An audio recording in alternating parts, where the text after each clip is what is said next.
धन काली। एक स्वरूप है माँ काली का। तो उस धन कालिका का स्वरूप का अर्थ है कि जो धन देती है, काली है, तो आपको शत्रु संहार करेगी on the same time. So that is a mixture of a Kali and Mahatripur सुंदरी। तो आपको भौतिक सुख संपन्नता भी देगी, प्लस आपकी आध्यात्मिक ऊंचाई भी आपको प्रदान करेगी और आपके शत्रु का भी विनाश करेगी। तो धन काली साधना से हम अपनी personal problem, family problem, financial problem, ये सब प्रॉब्लम सॉल्व कर सकते हैं। तो जैसे तामसिक क्रियाएं हैं, इन तामसिक क्रियाओं में सबसे बड़ी क्रिया कौन सी है? मतलब लाइक वशीकरण है, तंत्र है, या साधनाएं हैं, या मारण उच्चाटन है? सबसे खतरनाक क्रिया कौन सी है? हर चीज का तोड़ केवल तंत्र मंत्र से नहीं किया जा सकता। कर्म प्लस औषधि। जब तंत्र की एनर्जी आपके ऊपर आती है, उसको काटने का बहुत तरीका होता है। आप उसको तांत्रिक तरीके से भी काट सकते हो, उसको किसी मंदिर में जाके या फिर पूजा पाठ करके या फिर दिखने पर करके साधना करके भी काट सकते हो। और तीसरी चीज़, आप अगर उसके विपरीत तरीके से अपने कर्म करते हो तभी उस तंत्र को काटा जा सकता है।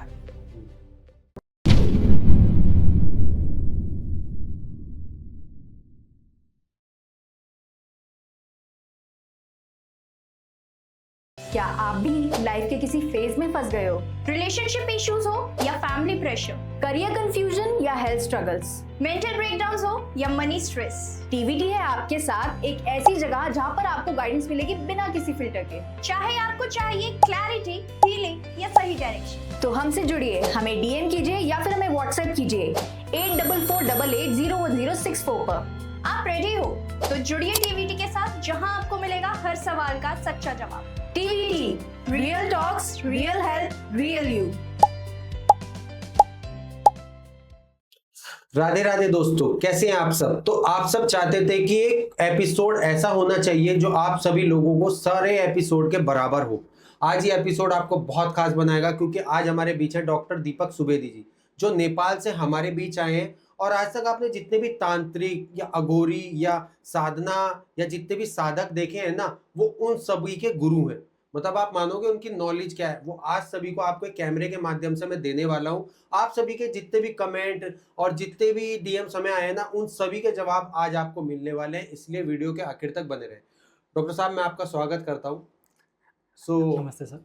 दीपक जी, मैं अपने बारे में थोड़ा सा वर्णन देता हूँ। मेरा नाम विशाल है और ये पूरी टीवीटी टीम और टीवीटी चैनल का मैं कार्य करता हूँ। मतलब ये एक माध्यम है सनातन का, जो मैं लोगों तक इन्फॉर्मेशन पहुँचाता हूँ। इस इन्फॉर्मेशन में कई तरीके की तामसिक सात्विक क्रियाएं हैं। लोग अपनी अपनी इन्फॉर्मेशन देते हैं। काफ़ी अच्छे एस्ट्रोलॉजर्स हैं जो हमसे जुड़े हैं, जिनको अच्छी अच्छी नॉलेज है। लेकिन कहीं ना कहीं एक लगता है लोगों को कि देखो, हर प्रकार के एक पॉजिटिव है तो एक नेगेटिव है। सिक्के के दो पहलू हैं। कभी कभी मैं भी आश्चर्यचकित हो जाता हूँ लोगों की नॉलेज देख के, और कभी कभी मुझे ऐसा लगता है कि शायद ये नॉलेज अच्छी है नहीं है। तो मेरा सबसे पहला सवाल और ऑडियंस का भी सबसे पहला सवाल यही जागृत होता है, क्या जीवन में सच्ची में एक तांत्रिक, एक अघोर विद्या होती है? क्या उनको लोग सच्ची में सीख के अघोरपंथी में आते हैं? आते हैं सर। और याद कर लीजिएगा, हथियार अपने आप में अच्छा या बुरा कभी भी नहीं होता। हथियार हथियार होता है। हथियार का यूज आप कहाँ पे और कैसे करते हो। वही हथियार अगर आतंकवादी के हाथ में हो और वही हथियार आपके देश के सेना के हाथ में हो, तो हम हथियार को गाली देने के बजाय पे जिसने उस हथियार का मिसयूज़ किया है, अगर उसको गाली देते तो शायद वो चीज़ होता, अच्छा होता। और हथियार आपके जीवन बचा भी सकता है और आपके जीवन को परिवर्तन भी किया जा सकता है, और आप अपने जीवन के रूल्स लिख सकते हो हथियार के दम पर। सो आपको मतलब, जैसे आपने काफ़ी स्टूडेंट्स हैं आपके जो तामसिक सात्विक क्रियाओं में बलशाली बने हैं। हमारे भी प्लेटफॉर्म पे काफ़ी लोग आए हैं, मैं नाम नहीं लेना चाहूँगा उनका। सो जैसे तामसिक क्रियाएं हैं, इन तामसिक क्रियाओं में सबसे बड़ी क्रिया कौन सी है? मतलब लाइक वशीकरण है, तंत्र है, या साधनाएं हैं, या मारण उच्चाटन है? सबसे खतरनाक क्रिया कौन सी है? सबसे खतरनाक क्रिया को अभी नेपाल में 550 तरह बोला जाता है। जो ये चीज़ बोला गया है कि इवन आप देवी देवता को तक आप उसे मार सकते हो। देवी देवता तक को मार सकते हो? कौन सी क्रिया है सर ये? उसका आपका वर्णन इवन महाभारत में भी मिलता है, और जहाँ पे अर्जुन उस हथियार को प्राप्त करने के लिए नेपाल में पाशुपत क्षेत्र में जाते हैं और भगवान शिव की तपस्या करने के बाद उनको प्राप्त होता है और उसको शास्त्र में बोला गया है पाशुपतास्त्र। और इसका वर्णन आपको अग्नि पुराण में भी मिलेगी। अग्नि पुराण में विशिष्ट रूप से आपको पाशुपत अस्त्र के मंत्र दिए गए हैं, उनके एज सात्विक तरीके से उसका साधना भी बताया गया है, बट उसमें ना राजसिक तरीके से या फिर तामसिक तरीके से करने वाली क्रियाओं के बारे में अग्नि पुराण में नहीं बताया गया है, जिसका प्रयोग नेपाल में किया जाता है। तो उस क्रिया से हम क्या कर सकते हैं? उस क्रिया से अगर आप सोच लो कि अगर कोई देवी देवता तक को भी आप ख़त्म कर सकते हो, तो नॉर्मल व्यक्ति तक को तो आप सोच ही सकते हो। तो वो क्रिया का यूज मतलब कैसे किया जाता है? कोई अघोरी द्वारा या कोई देवी देवता द्वारा, या मनुष्य भी कर सकते हैं? अभी मनुष्य बहुत कम बाकी रह गए हैं। जो मेरे दादा गुरुजी थे नारहीरनाथ योगी, जिसको नेपाल गवर्नमेंट ने नेपाल में स्टैम्प जो चीज़ होती है एज हुलाक स्टैम्प के रूप में भी उसे क्या था, तो उन्होंने वो लास्ट व्यक्ति थे जो उसको प्रयोग करते थे। उसके साथ साथ रामनाथ अघोरी जो मेरे दूसरे दादा गुरु है, वो भी नेपाल के पशुपति के शमशान में बैठते हुए उस अस्त्र का प्रयोग करते थे। और जो नेपाल के बहुत बड़े बड़े शत्रु होते थे, उन शत्रुओं का उस अस्त्र के माध्यम से विनाश किया जाता था। अब जैसे ही उतने बड़े बड़े योगी लोग की देहांत हो गई, तब वो अस्त्र यूज़ करने वाले लोग बहुत कम बच गए। अभी तक शायद संभवतः हम उस अस्त्र को अभी तक हैंडल भी नहीं कर सकते। उसकी छोटी सी जो एज अ रिचुअल्स है या फिर जो तंत्र प्रक्रिया है जो गुरु ने मुझे सिखाया था, वो मैं करता हूँ, बट मेरे गुरु के लेवल में जाके मैं भी अभी तक उस चीज़ को नहीं कर पाया। सर, मैंने इस प्लेटफॉर्म पर बहुत लोगों को देखा, ऐसा कोई नहीं जिसको मैं नहीं जाना हूँ। मैंने हर प्रकार की क्रियाएं देखी, लोगों की इन्फॉर्मेशन देखी, हर प्रकार के तंत्र देखे, हर प्रकार के वशीकरण सुने। मैं अगर आपसे किन्हीं 3 चीज़ों को मांगता हूँ जो ऑडियंस भी सुनने को उतरा हुई। नंबर 1, वो अपने जीवन को कैसे सुधारे। नंबर 1, लोगों के चाहे वो परिवार में प्रॉब्लम हो, चाहे वो रिश्तों में प्रॉब्लम हो, चाहे वो जॉब में प्रॉब्लम, तो वो उन चीज़ों का प्रॉब्लम का सोल्यूशन कहाँ ढूंढे सटीक। तो अगर आप उनको एक वर्ड में बताएं कि देखो, अगर उनकी जो भी, चाहे वो परेशानी परिवार की हो, चाहे वो जॉब की हो, चाहे वो उनके रिलेशन की हो, वो परेशानी का समाधान आपको इन चीज़ों से मिल सकता है, तो वो क्या है? अगर आपको हर चीज़ का प्रॉब्लम को अगर आपको सॉल्यूशन चाहिए, सबसे बेस्ट उपाय आपको साधना करनी चाहिए धनकाली का। धनकाली एक स्वरूप है माँ कास्की कालिका का। तो उस धनकालिका का स्वरूप का अर्थ है कि जो धन देती है, काली है, तो आपको शत्रु संहार करेगी। On the same time, so that is a mixture of a Kali and Mahatripur सुंदरी। तो आपको भौतिक सुख संपन्नता भी देगी, प्लस आपकी आध्यात्मिक ऊंचाई भी आपको प्रदान करेगी और आपके शत्रुओं का भी विनाश करेगी। अगर आपके लाइफ में धन हो तो ऐसे 70% से लेके 80% समस्या तो ऑलरेडी सोल्यूशन हो गया। धन होने के बाद दूसरी समस्या है कि अगर आपके शत्रु, वो शत्रु बाहर के शत्रु भी हो सकते हैं और आपके अंदर के शत्रु भी हो सकते हैं। आपका रोग हो सकता है या फिर आपकी डिफरेंट प्रकार की मनोविज्ञान भी हो सकती है और आपके अंदर के कुछ एनर्जी भी हो सकती है। और उसके लिए 10 महाविद्याओं में भी जो सबसे पहली महाविद्या वो देवी काली, उसका उग्र स्वरूप। तो जो धन भी दे और जो विद्या भी दे, दो आपको आध्यात्मिक शक्ति भी दे और मोस्ट इम्पोर्टेंट आपके शत्रुओं का भी संहार करें, वो स्वरूप है धनकाली का स्वरूप।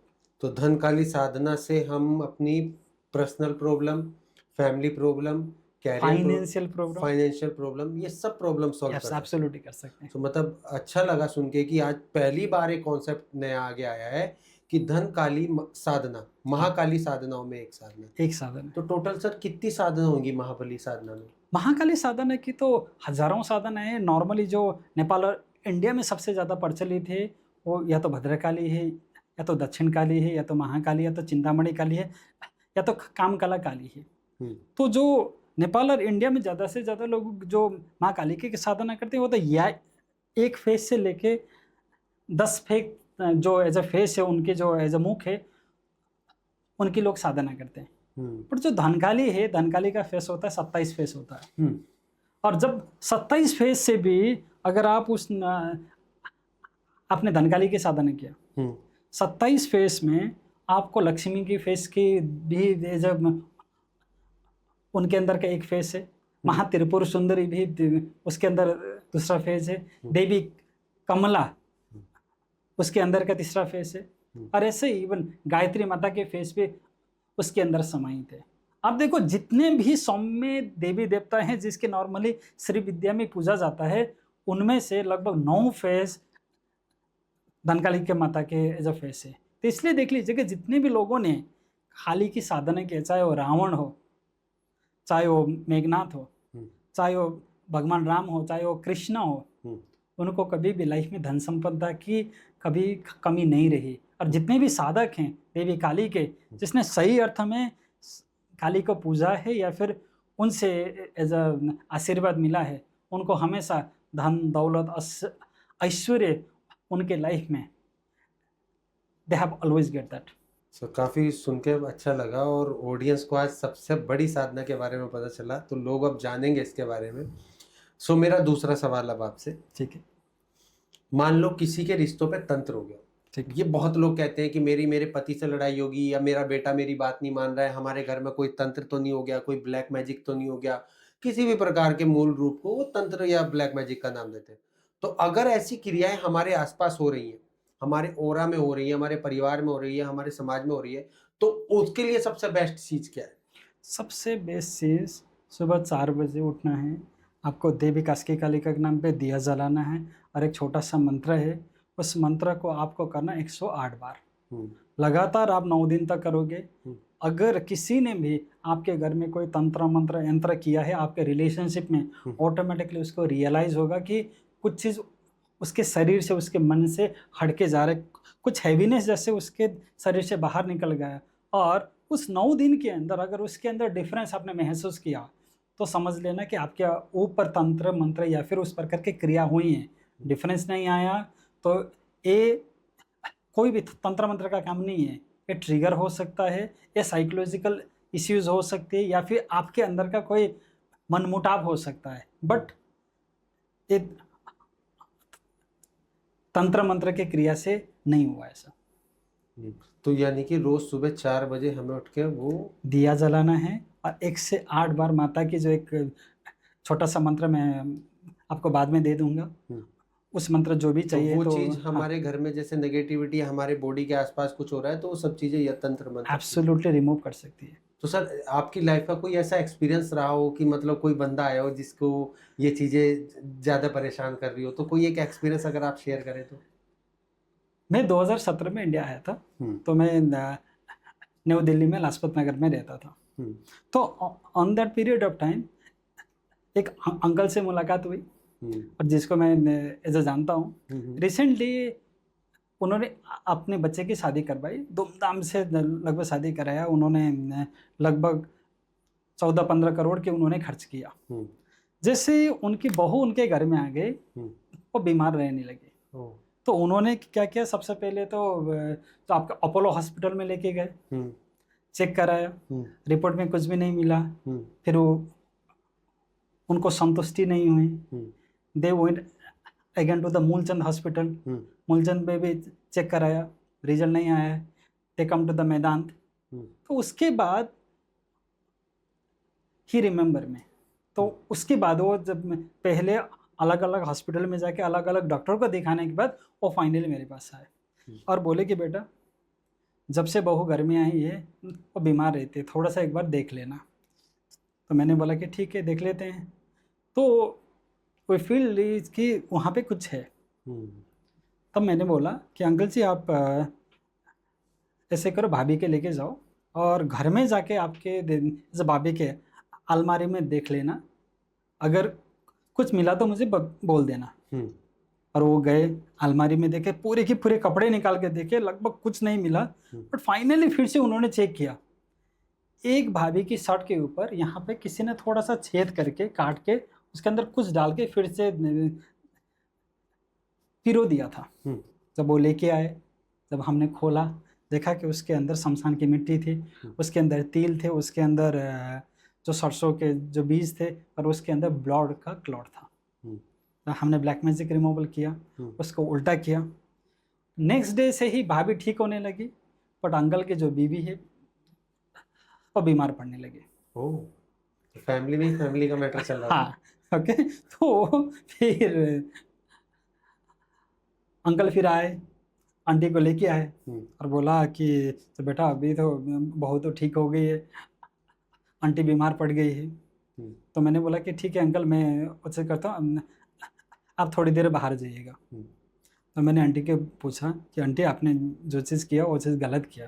तो आंटी ने बोला कि हाँ बेटा, तो दहेज में 2 गाड़ी लेके आई थी मर्सिडीज, पर जब से घर में आई है वो मेरे ऊपर ही रूल कर रही थी। तो मुझे गुस्से में आके मैं जो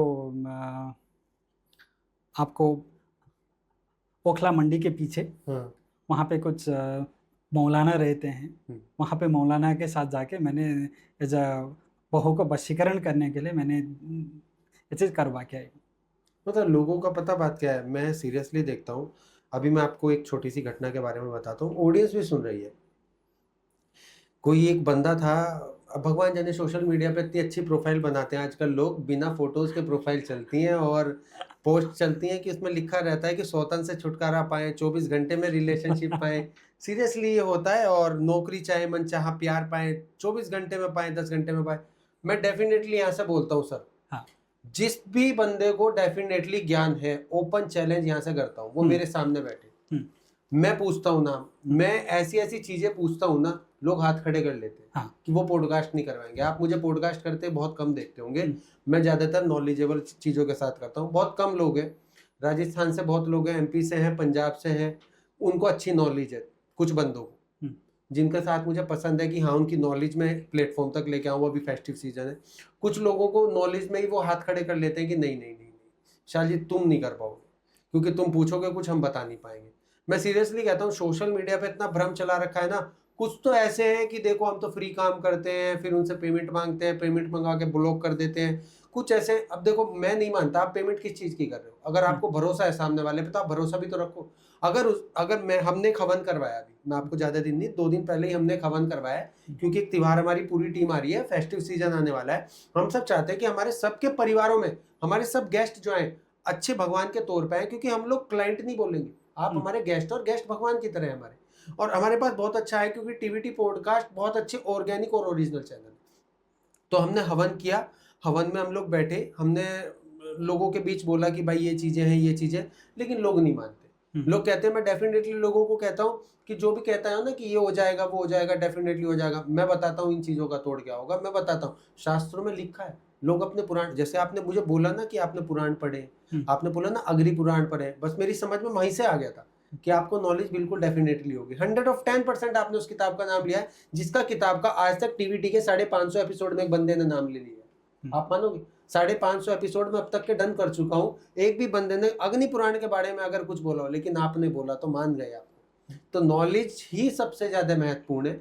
लोग लोगों से जुड़ते हैं तो थोड़ा एक बार भविष्य रखे। अब हमने एक पंडित जी को पूजा करवाई है, हमने परसों हवन करवाया, उनको बुलाया, पंडित जी ये रही आपकी दक्षिणा। अब ये थोड़ा ये मैं पंडित जी से 2 दिन बाद बोलूं नहीं जी मुझे तो पॉडकास्ट चाहिए, नहीं मेरा काम नहीं किया, मुझे ब्लॉक कर दिया आपने, मेरे साथ फ्रॉड हो गया। अरे समय रखो, 6 महीने की प्रक्रिया है, अभी दिवाली आएगी, लोग आएंगे, लोग जाएंगे, तो मन का भाव मेरे पॉजिटिव है ना। अब लोगों का क्या है, किसी ने किसी को, एक पर्सन है उन्हें 101 201 रुपए कर दिए होंगे, अब वो लड़की की मुझे तो फ्रॉड हो गया, मेरे साथ ये हो गया, ये हो गया। हमने बोला ठीक है बहन एक काम करो, आपके 200 रुपए थे हम कर दे रहे हैं, आप बिल्कुल ये चीज मत करना, ठीक है। अब बताओ 200 रुपए पे क्या ही बंदा फ्रॉड, अगर वो उसकी कुंडली एनालाइज कर ही रहा है 200 रुपए में, तो मैं इतने भी लोग यहाँ पे बैठे हैं तो कुछ तो समय वो लेगा ना। 1 घंटे बाद ही वो लड़की बोलना चालू कर देगी फ्रॉड हुआ है, मुझे ब्लॉक कर दिया, मुझे ये कर दिया, तो ये तो तथ्य गलत है। अच्छा, अब मैं अपना तीसरा और फेवरेट सवाल आपसे करूंगा, ठीक है। मेरे 2 सवाल आपसे समाप्त हुए, ठीक है। आज के टाइम में आप इतने सारे अघोरी तांत्रिक देखते हैं, ठीक है, लोगों की प्रॉब्लम्स काफी आती होंगी आपके पास, हर प्रकार के लोग आते होंगे, तंत्र मंत्र वशीकरण उच्चाटन पता नहीं क्या क्या चीजें सब क्या आते होंगे। आपको क्या लगता है कि लोगों की सच्ची में ये प्रॉब्लम्स है या लोग भ्रमित हैं इन चीजों को लेके? क्योंकि भ्रमित हैं तब वो गलत दिशा में ही जा रहे हैं। और लोगों के बीच में अगर प्रॉब्लम है तो फिर वो सही लोगों के पास क्यों नहीं जा रहे? ये सबसे बड़ा पॉइंट है। तीसरे नंबर का सवाल आप मानो कि इस पूरी टीवीटी की जितनी भी ऑडियंस है वो सबका सवाल का जवाब मांग रही है। लोगों के अंदर प्रॉब्लम भी है और लोग भ्रमित भी है। भ्रमित 70% लोग हैं और रियल में प्रॉब्लम है उसके अलावा 30% लोगों के अंदर। मैं इसको कोशिश करूँगा, देख लीजिएगा जितने भी लोगों को प्रॉब्लम है, जितने भी लोगों का 70% लोग ऐसे मिलेंगे जिन्होंने लाइफ में कुछ भी नहीं किया है, उनका लाइफ डैमेज हो चुका है और उसका सबसे बड़ा रीज़न है कि वो अपने जीवन में रेस्पॉन्सिबिलिटी नहीं लेना चाहते हैं कि मेरा लाइफ खराब हुआ है बिकॉज ऑफ समवन एल्स, मेरे लाइफ कुछ हुआ है बिकॉज ऑफ ब्लैक मैजिक, मेरा लाइफ कुछ है मैं आगे लाइफ में नहीं कर पाया क्योंकि किसी ने मेरे ऊपर तंत्रवादा किया है। तो देख लीजिएगा 70% लोगों का मनोवृत्ति इज अ प्रॉब्लम है जो तंत्र मंत्र से या फिर शक्ति से लेना देना कुछ भी नहीं है। This is purely psychological. But 30% लोग आपने अपने तरफ से पूरा का पूरा मेहनत किया, मेहनत करते हुए आपको फल नहीं मिल रहा है। आप 99% तक आपके काम होते होते लास्ट में जाके रुक जाती है। आपको पैसा आता है, वो पैसा कहाँ पे चला जाता है पता नहीं, आपको भी पता नहीं। फिजिकली आप कंप्लीटली ठीक हो, ठीक होते हुए भी आपके बच्चे नहीं होते। तो आपने कोई हैवी सामान का यूज़ नहीं किया है, हैवी काम नहीं किया, फिर भी आपके मिसकैरेजेस होते हैं, आपकी शादी होते होते रुक जाती है। आपने अपने तरफ से कर्म करते हुए भी अगर आपके काम नहीं बन रहे तो यहाँ पे तंत्र की एनर्जी काम हो रही है। नाउ बस हमें एक चीज़ देखना है। नाउ दूसरी चीज़ देख लीजिएगा कि जब तंत्र की एनर्जी आपके ऊपर आते है उसको काटने का बहुत तरीका होता है। आप उसको तांत्रिक तरीके से भी काट सकते हो, उसको किसी मंदिर में जाके या फिर पूजा पाठ करके या फिर डिफरेंट प्रकार के साधना करके भी काट सकते हो। और तीसरी चीज़, आप अगर उसके विपरीत तरीके से अपने कर्म करते हो तभी उस तंत्र को काटा जा सकता है। बट याद कर लीजिएगा, हमें समझना ज़रूरी ये है कि जब राम और रावण के बीच में युद्ध हो रहा था, लास्ट में मेघनाथ ने जब नागपाश का अस्त्र उन्होंने यूज किया लक्ष्मण जी के ऊपर और वो कोमा में चले गए थे, और राम जी के जो चीज थे वैद्य थे, उन्होंने बोला कि राम जी कल के सूर्योदय होने से पहले मुझे कैसे से औषधियाँ चाहिए, तभी मैं लक्ष्मण जी को बचा सकता हूँ। ये चीज़ बोल दी थी कि राम अपने आप में अवतारी पुरुष थे, उनके सेनाओं में बहुत सारे तांत्रिक थे, बहुत सारे मांत्रिक थे, बहुत सारे अघोरी थे, जो सारे जिन्होंने बड़ी बड़ी विद्याओं को उन्होंने सिद्ध करके रखा था। फिर भी वैद्य बोलता है कि यहाँ पे केवल मुझे क्या चाहिए, औषधि चाहिए उसको बचाने के लिए। तो इसी से हमें जानना जरूरी क्या है, हर चीज का तोड़ केवल तंत्र मंत्र से नहीं किया जा सकता। कर्म प्लस औषधि। अगर आपको मेंटल इश्यूज हो रहे हैं, पहले हॉस्पिटल में जाओ, पहले डॉक्टर को दिखाओ, क्योंकि यहाँ पे हमारा काम उनको रिप्लेसमेंट करना का नहीं है। अगर रिप्लेसमेंट करने के होते तो बड़े बड़े गुरुओं को फिर हॉस्पिटल में जाके भरना करके उनकी ऑपरेशन करने की ज़रूरत नहीं पड़ती। इवन अगर वो राजीव दीक्षित जी भी अगर सही समय पे हॉस्पिटल जाते, हो सकता है कि उनको भी बचाया जा सकता था, उतने बड़े विद्वान को भी। तो इसलिए वो मिस्ट्री आज भी सॉल्व नहीं हुई है। मिस्ट्री सॉल्व नहीं हुई है, बट ये कि हो सकता है कि उनको राइट टाइम पे राइट हॉस्पिटल में लेके नहीं गए, रीजन कुछ भी हो सकता है। बट याद कर लीजिएगा, इसलिए मैंने बोला कि 70% जो भी पीपल है उनके ऊपर रियल में तंत्र मंत्र यंत्र के कोई भी प्रभाव नहीं है। उन्होंने अपने आप को उस तरीके से बना के रखा हुआ है क्योंकि वो लाइफ में कुछ सक्सेस नहीं कर पाए, तो they blame on something as energy. But तंत्र ये बोलता है कि तंत्र इसलिए हर किसी के लिए नहीं है, ये बात उन वीरों के लिए है जो अपने भाग्य को, अपने कर्म को बदल सकते हैं या फिर बदलना चाहते हैं। तो इसके लिए अगर आपको इस मार्ग में आना है तो आपको मृत्यु की साक्षात्कार करनी पड़ेगी। और जब तक आप मृत्यु से भागते रहोगे, आप सच्चे अर्थ से तांत्रिक नहीं बन सकते। Now what does it mean, right? Everyone can learn the alphabet but everyone can not become a William Shakespeare. हर कोई ABCD पढ़ सकता है बट हर कोई शेक्सपियर नहीं बन सकता है। तंत्र की मंत्र कर सकते हो, आप थोड़ी बहुत ध्यान वगैरह कर सकते हो, बट आपको सही अर्थ में तांत्रिक नहीं बन सकते। और ये सबके लिए भी है नहीं। मैं भी आपको यही चीज़ बोल रहा हूँ, ये वीडियो ना मैं सीरियसली बताऊँ बहुत कम लोग देखेंगे, बहुत अच्छे लोग जानेंगे इस वीडियो से। अगर हम इस वीडियो के स्टार्टिंग में टाइटल लिख देंगे ना कि वशीकरण फ्री, तंत्र फ्री, मंत्र फ्री, तो ये वीडियो लोग खुद देखना पसंद करेंगे। हम लिखेंगे कि सबसे बड़े गुरुओं के गुरु की वीडियो, वो नहीं देखेंगे। हम लिख देंगे ना कि इस चीज़ से आपकी प्रॉब्लम सोल्व हो जाएगी, तुरंत देखेंगे। हम कहेंगे कि ज्ञान ले लो, वो नहीं देखेंगे। मेरे एक कहानी याद आ गई, मैं आपको एक किस्सा सुनाता हूँ अपनी लाइफ का, बहुत ज़बरदस्त, सीरियसली हर किसी को मानने को मिलेगा। सो मैं आपको बताता हूँ। तो हम लोग ना मथुरा वृंदावन गए और वहाँ पे रमन रेती में गेट बंद हो गए। तो वहाँ पे एक महात्मा जी बैठे हुए थे, बहुत पुराने, मतलब जटाओ वाले। तो उन्होंने कहा कि हाँ मैं आपको एक बात बताता हूँ। मैं कहा ठीक। उन्होंने मुझे कहानी बताई और उस कहानी का कॉन्सेप्ट मैं आज भी एक चीज़ नहीं भूलता। उस कहानी को किस प्रकार से उन्होंने बताया कि एक गाँव में एक बुजुर्ग महिला और उनका बेटा रहते थे। तो अब उन्होंने उस बेटे को बोला, बुजुर्ग महिला ने, कि बेटा यहाँ से 3 किलोमीटर दूर एक बहुत बड़े गुरुजी आए हैं और जाओ तुम उनसे मिल के आओ और उनको अपनी प्रॉब्लम बताओ कि हम बहुत ही गरीब हैं, हमारे पास देखो तुम पे पिता का साया नहीं है, मैं कब मर जाऊंगी पता नहीं, तुम्हारी शादी होगी कब पता नहीं, हम हमेशा गरीब ही रहेंगे क्या, फटे टूटे कपड़ों में रहेंगे क्या, हमारी किस्मत खराब क्यों है? तुम जाओ उन गुरुजी से सवाल का आंसर लेके आओ। क्योंकि वो गुरुजी जिस भी सवाल का आंसर देते थे वो सत्य हो जाते थे। तो ठीक है भाई, उसने कहा ठीक है। मैं वो प्रणाम करके चलना स्टार्ट हुआ। अब 1 किलोमीटर दूर बाद एक लेडीज, वो उसने पीने के लिए पानी मांगा, तो वो लेडीज ने उसको पानी पिलाया। उसने लेडीज ने उससे पूछा कि बेटा कहाँ जा रहे हो? उसने बोला कि मेरी माँ ने बोला है कि यहाँ से थोड़ी दूर एक गुरुजी आए हुए हैं और वो सब सवालों का जवाब देते हैं। तो मेरा भी, तो उस लेडीज ने कहा कि बेटा मेरा भी एक सवाल है, प्लीज पूछ लेना, कि मेरी बेटी की शादी नहीं हो रही है, ये गूंगी है और हर कोई इसको देख के चला जाता है।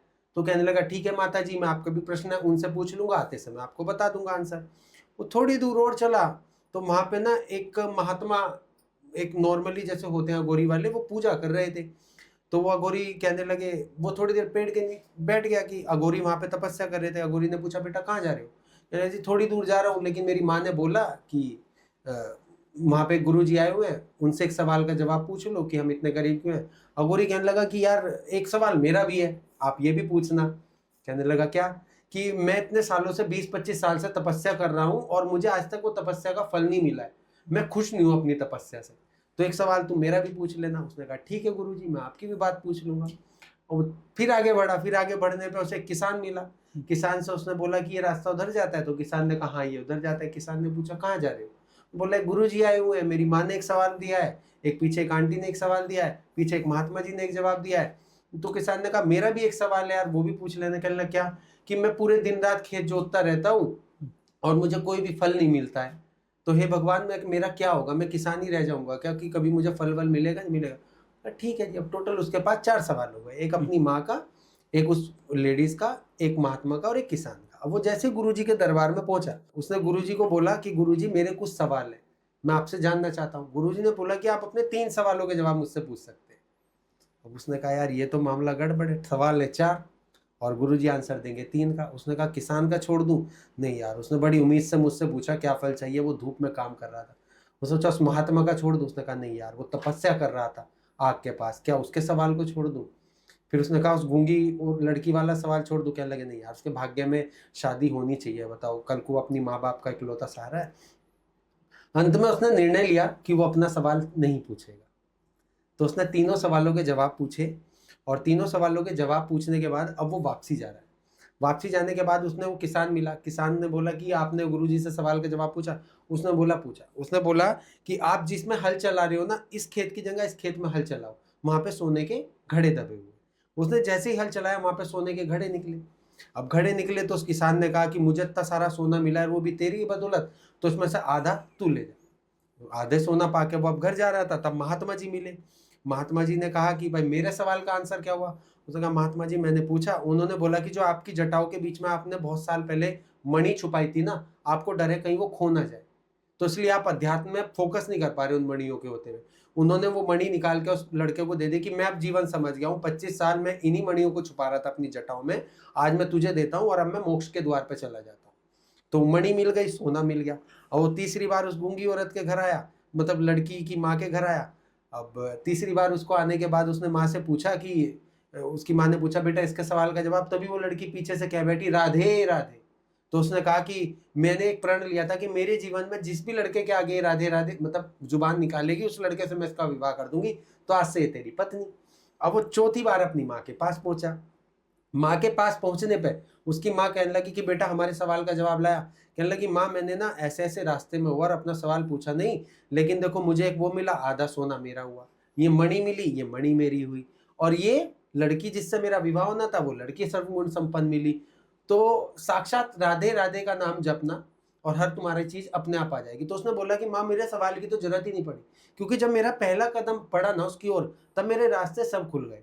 तब मेरी रास्ते में जो जो जिन जिन की परेशानी थी वो मैं समेटता गया, उनकी प्रॉब्लम के सॉल्यूशन लिया। तो इसलिए कहा जाए, इसलिए वो रमन रेती जो मिट्टी का जहाँ पे खिली है ना किशन जी, मुझे सीरियसली वहाँ पे बहुत अच्छा भाव लगता है। मैं और मेरी वाइफ जाते हैं हमेशा वहाँ पे।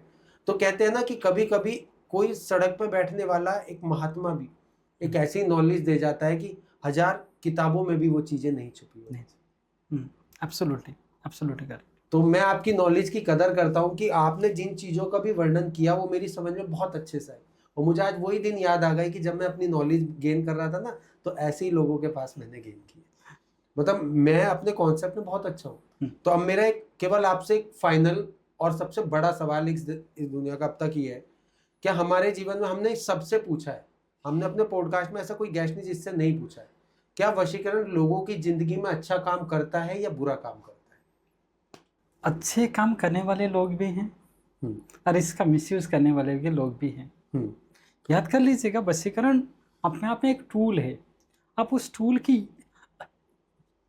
यूज कैसे करते हो। ज़्यादा से ज़्यादा लोगों का दिक्कत क्या है कि वशीकरण उनके लिए कोकीन या फिर अफीम की तरह काम करती है।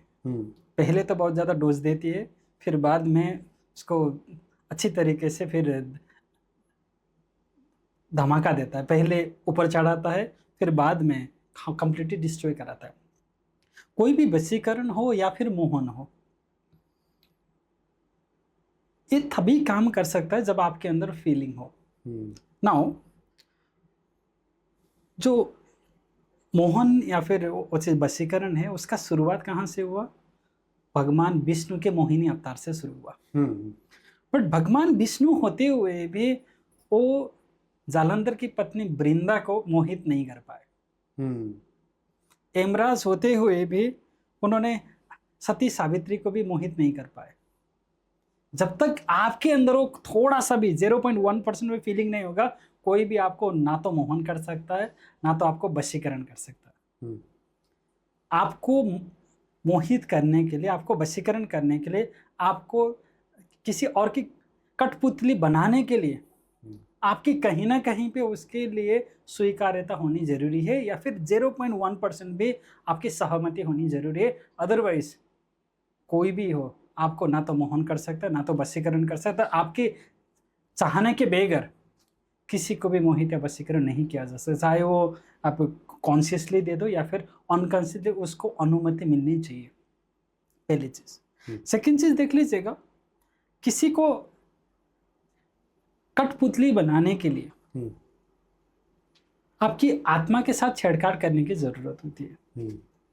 तो आत्मा जब हम छेड़छाड़ करते हैं, अब आप एक आदमी नहीं रहते, आप बनते हो ज़ॉम्बीज।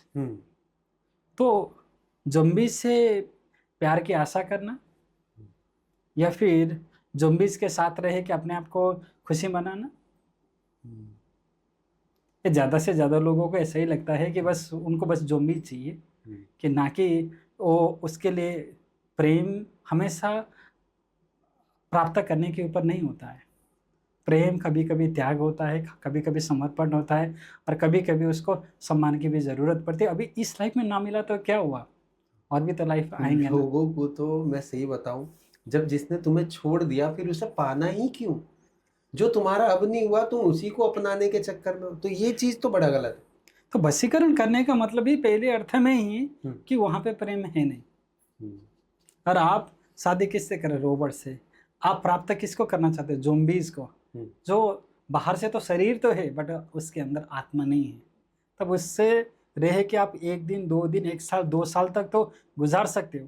अच्छा, इसका असर 1-2 साल तक ही रहता है? एब्सोल्युटली, उसके बाद खत्म? एब्सोल्युटली। तो इसलिए देख लीजिएगा, जिसके भी ज़बरदस्त मौन या फिर वशीकरण हुआ है 2-3 साल के बाद, उन लोगों के डिवोर्स के केसेस 98% है। केवल 2% लोग हैं जो हमेशा उनके साथ रहते हैं। अब लोगों को तो मैं सही बताऊं ना, ऐसे ऐसे कमेंट आते हैं, आप मानोगे नहीं। इतनी गंदी दुनिया है ना कि मुझे वो पसंद है, मुझे वो पसंद है, मेरे ये है, मेरा ये। मेरा सीधा कॉन्सेप्ट में लाइफ का वन वर्ड आंसर यही करता हूँ, जो तुम्हें छोड़ के चला गया उसको अपनाना क्यों? और जो तुम्हारा है वो तुम्हारा ही रहेगा भाई। जब वो तुम्हारी नहीं हुई तो वो किसी और की क्या होगी, और जब वो तुम्हारा है तो वो कहीं और क्यों जाएगा? सीधी बात। माँ बाप से बढ़ के इस दुनिया में तुम्हें कोई प्यार नहीं करता, कोई ऐसी चीज़ नहीं है जो माँ बाप से अलग। हाँ, सीखने के पर्पज से बहुत अच्छी है। एक पुराण में भी ये बात लिखी है, जो ये आपने मुझे बताई विष्णु भगवान वाली, कि पुराणों में भी हमारे लिखा है कि देखो समय समय पर उन विद्याओं का यूज किया गया है जिनकी जरूरत थी। अब जब आपको जरूरत है कि आपके, देखो हम लोग पढ़ते हैं, हमारे माँ बाप हमें पालते हैं, अच्छा बनाते हैं, हम लोग पढ़ते हैं, वो एक एक डिग्री हासिल करते हैं क्योंकि हम उसके योग्य होते जाते हैं, और फिर हम पढ़ लेने के बाद अपने कार्य पर लग जाते हैं क्योंकि हम सेवा भाव में। ऐसे ही चीज़ें व्यक्तिगत होती हैं। केवल एक वही, अगर मैं आपको एक मैसेज बोलूं कि हमारी इतनी ऑडियंस आज आपको जान रही है, तंत्र के बारे में, वशीकरण के बारे में, ब्लैक मैजिक के बारे में, उच्चाटन क्रिया, मारण क्रिया, उन सब के हमने अभी तक इन्फॉर्मेशन चैनल पर डाली।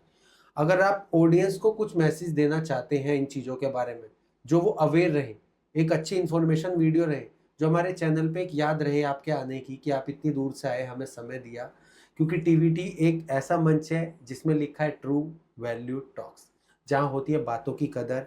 यहाँ पर कोई चैनल पर फेक व्यूज़ नहीं है, कोई फेक ऑडियंस नहीं है, कोई फेक सब्सक्राइबर नहीं है। ये केवल एक ज़मीन से जुड़ा चैनल है, सनातन को जो प्रमोट करता है। तो आप एक मैसेज देना चाहेंगे? याद कर लीजिएगा, जीवन में सबसे इम्पोर्टेंट है आपकी अपने अंदर की साधना। आप जिस उद्देश्य के साथ साधना को करना चाहते हो, तंत्र बहुत बड़ी फील्ड है। It is like a nuclear power. Nuclear power एक सिटी को संचालित भी कर सकता है और उस सिटी को डिस्ट्रॉय भी कर सकता है। तो आपके पास स्टार्टिंग में आप खुद से भी साधना कर सकते हो, बट बड़ी बड़ी साधना करने के लिए आपको गुरु को या फिर सान्निध्य की हमेशा ज़रूरत पड़ेगी। कभी भी इस प्रकार की जो साधना होती है, गुरु के सान्निध्य के बगैर अगर आपने किया, हो सकता है कि अभी के लिए तो आपको ठीक लग रहा है, हो सकता है कि 5 साल बाद तो उसका बैकफायर आपकी लाइफ में ज़रूर होगा। और मेरी जो अभी रिसेंटली बुक आई है वेल्स ऑफ फायर, इसमें मैंने उन सारी विद्याओं को मैंने साइंटिफिकली तरीके से मैंने एक्सप्लेनेशन किया है कि जब सिद्धि प्राप्त होती है तो आपके अंदर क्या होता है और आपको सिद्धि प्राप्त कैसे करने। भूत सिद्धि प्राप्त करना कैसे, प्रेत सिद्धि, पिशाच सिद्धि, यक्षिणी सिद्धि, योगिनी सिद्धि, या फिर आपके अंदर की उस शक्ति को जागृत कैसे करना है। शमशान में जाके आपको साधना क्या करना है, शमशान में जाके आपको क्या क्या चीज़ों के ऊपर ख्याल करना है, कैसे अपने आप को प्रोटेक्शन करना है, और आपके वहाँ पे अलग अलग किस्म की जो रॉ एनर्जीज होती है उस रॉ एनर्जी के साथ खेलनी कैसी है, मैंने उस किताब में लिखा हुआ है। तो एक बार मैं चाहता हूँ कि आप उस किताब को पढ़ें और मुझे अच्छी तरह से फीडबैक भी दें कि अगर आपके जीवन में भी क्या वही एक्सपीरियंस आपको हुआ है। सो उम्मीद है कि आप सभी को ये पॉडकास्ट बहुत अच्छा लगा होगा।